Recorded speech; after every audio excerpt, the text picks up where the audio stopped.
mengatakan bahwa saya hadir ke kehadiran Sultan kota Madinah Sumutra. Kenapa beliau sebut Madinah Sumutra? Karena ketika sampai ke Samudra Pasai, Ibnu Battulah melihat bahwa Samudra Pasai ini dipimpin oleh sultannya beragama Islam.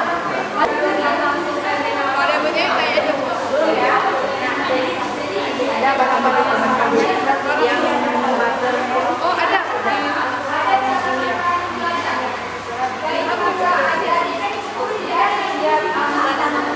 Kan makhluk pertama yang memerintah suatu kerajaan di Asia Tenggara. Nah, jadi pada masa itu Kerajaan Samudra Pasai masyhur, Pak, terkenal sampai ke Asia Tenggara, bukan hanya di ini. Jadi yang dua misalnya ini menurut penelitian itu satu ada di Malaka, fragmenta di Malaka.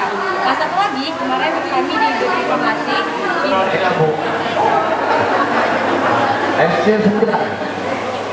Bu, Bu, kami anak Bu.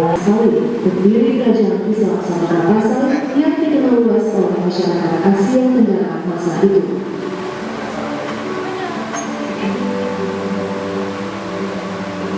Biaya pembangunan museum. Memasuki gerbang utama, gedung museum ini terpampang jelas di depan mata. Sedangkan di bagian dalamnya terdapat ruang lobi disertai beberapa petugas yang akan